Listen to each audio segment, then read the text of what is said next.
Hello, everybody. My name is Orlando Moreda, and I am going to be interviewing my sweet grandmother, Elida Moreda, and I'm going to be interviewing her about her culture and the type of food that was once in her culture that is still all the way in many Spanish countries that you guys might know of today. All right, Elida, we all know your name. But where exactly are you from? I was born in a town named Camagüey in the island of Cuba. Very nice. Very nice. That's a very nice place, if I do say so myself. And very good food, I might say. You know, what type of food did Cubans used to make it back in the day? Typical, uh, one typical food is chicken and yellow rice. How is that particularly made? This chicken and yellow rice. Well, in the old times when I grow up, you grow the chickens in the patio. Mm. Grandmas grow the chickens in the patio. And then they go pick up the chicken and grab it by the neck, twist their neck, and you do everything. Heat up water, plug all the things, cut the animal, everything. Yeah. I didn't get to do much of that. You really did not. No, but that's how you do. You take the chicken from the patio, you kill it, you pluck all the hair, cut it, yeah, and then once you cut it in parts, then you uh, roast the meat in a pot with oil and usually corn oil or something like that, not olive oil. Yeah. And once the meat is brown a little bit, then you uh, put uh, garlic, onion, green peppers, red peppers. You mix all of that, tomato sauce, and a little bit of wine. And the last thing that you put in is the rice. The rice has to have, and then you put a little bit of coloring, yellow coloring, to make it rice yellow. And that's it. That's how you make yellow rice and Alright. chicken. That's nice. So you mentioned that your grandmother was always the one that was, you know, out there, getting like the chicken so that you can Yeah. make the chicken and the yellow rice. So was she the one that was doing all the cooking when you were growing up, and was cooking to you seen as a responsibility? My mother's responsibility was to do the final cooking because everything has to be done on my father's own taste, and he likes the way my mother cooked. But she had three girls. There were three sisters, Emily, and I don't remember the other names. There were three girls, and all the names start with an E.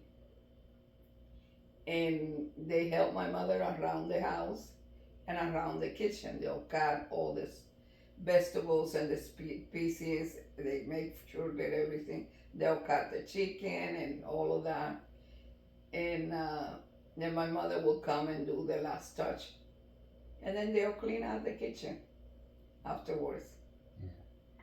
Um, did anyone else ever do the cooking or cook special dishes? If you No, remember, no. it was always my mother. Uh, so it wasn't much of your grandmother then. No, my grandmother lived in another town. Mm. But did she do a lot of cooking for anybody else that you might remember? My mother, No, your grandmother. my grandmother, what she cooked at her house. My grandmother and my grandfather used to live in another town, and she had to cook for them, the two of them. Oh, so you had noticed that like your mother's side of your family, or particularly your mom was always the one doing the cooking. My mother was always doing the cooking at my house. My grandparents, my grandmother and my grandfather on my mother's side live at the beach. They had a beach. They live in a beach house, and my grandmother cooked for them, two of them.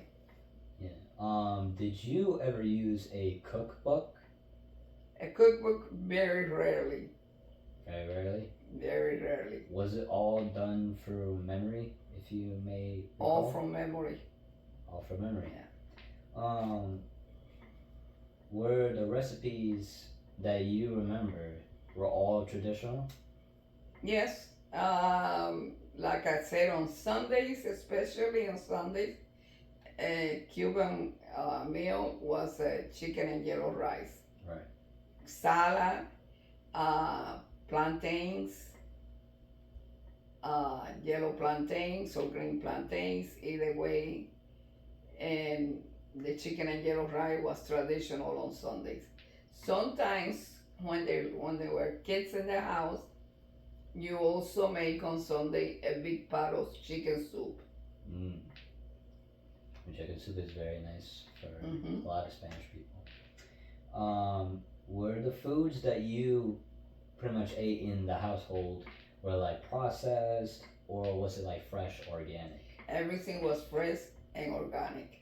Not the foods that we have now, which is all No, processed. because back then, on the time I grew up, everything was down organic in the fields, and none of this chemicals, carcinogen, hormones. No, none of that was even think about it back then. Right. Um, do you feel like the quality of food that you today eat has changed from when you were growing up? If so, how? Completely, it had changed a lot. It doesn't taste good. It's not the same taste because in here we make everything in factories. We produce in big amounts, and we have to make money, and so it's not the same quality. There's a lot of things that are added. The animals are grow up with hormones, so they'll grow up faster, and the crops they had uh, a lot of chemicals on it and carcinogens. Mm. So it's more contaminated now than it was back It in the is day. very contaminated. And then you kill an animal like a chicken or a pork or a cow or whatever, and what do? They have to put it in the freezer. They don't sell it right away. When you buy something at the grocery store now, that's frozen there, it's not there just fresh. It's been on a freezer for months. Yeah. It's even worse in Puerto Rico. They don't want to buy at the grocery store because it's probably being in here 6 months, and by the time they send it over there, it's another 3 months. Yeah. I do hear that like most Spanish My friends countries. over there, they go to the slaughterhouse and Yeah. buy everything fresh from the slaughterhouse. Yeah. What I would want to say is that like most Spanish countries would um have like markets where like it's all fresh organic foods, whereas corporations here in America or like um well mainly here in America they usually just put it as processed with like tons of chemicals in it. While it's in other Yeah. countries, most fast foods for say let's say McDonald's, they usually have like more organic ingredients. They don't have Oh, like you'll be the chemicals. surprised. I didn't realize how many McDonald's there are in Europe. You know that I used to go to Italy a lot Yeah. every year. And right across the street from the main train station, the main train station in Roma is called Termini. Across from Termini, there's a McDonald's. And one day we went, while we went and bought chicken sandwiches. Yeah. And they was excellent because the animals when there are grew up the old fashioned way. Right. Yeah. So, do you know any type of special foods that you had in your whole entire childhood that carried a special significance towards you? The carries a special significant what? Like what type of like foods, special type of foods carried your childhood overall, and how was it that it made a significance on you? That's what I'm asking. And on me, Yes. I prefer to eat chicken and yellow rice. Yeah. That's my favorite. But then I like rice with beans together, black beans and rice together. I can eat it separate, but I prefer together, and that's called moros. Mm. What is motos? Hmm. Is And it's usually accompanied by a roasted pig and a vegetable called yuca and a salad. right? Were there any type of special foods that you had on holidays? For example, like Christmas, Thanksgiving. Those usually have like some sort of like meats and like chicken. Do you ever recall having any type of special foods? We never celebrate Thanksgiving. I never heard of Thanksgiving until I came here in 1973. Uh, but we celebrate Christmas real. Christmas was very important, and Three King Days too was a big celebration, Mm. which is January 6th. And in Christmas, we make roast pork outside or inside the house, and black beans and white rice, or moros, yuca, salad. We usually very traditional is something that you can buy in here, and it's called turrones. Mm. It's like made out of almonds and other. It's kind of like a dessert, but it's made out of almond and all the type of nuts, and it comes on bars, and then you cut pieces of it. Yeah. Um, did you grow any of your own food in like some sort of like garden growing up, or did you always Not in purchase my it in the store? house. Not in my house. Not My in your house? grandmother at the beach used to have a little garden, but on my house, no. None. So it was always in your like grandmother's house. Hmm. Mm. Like what type of like foods would you say like she was growing in her garden? She likes to grow lettuce, tomatoes, peppers, things like that. That's very nice. Um, do you often walk to the market, or did you have to drive or use public transit? I had to drive to the market. Mm. And what would you usually get at the market, if I may ask? What did I get or where? Like, what did you get at the market? Well, right now it's a different story. I don't eat the same way they we used to. Yeah. I don't eat rice anymore because of my health, and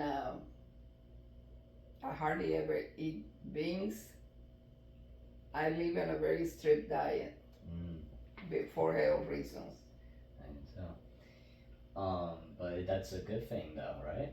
But you guys growing up, and your father and your and Titi Yuri, um, I used to make everything.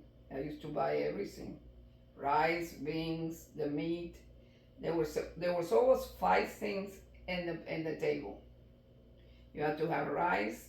You had to have beans, any type of beans. There's many type of beans.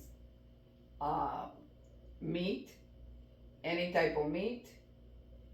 Uh, Vegetable, any type of vegetable, and a salad.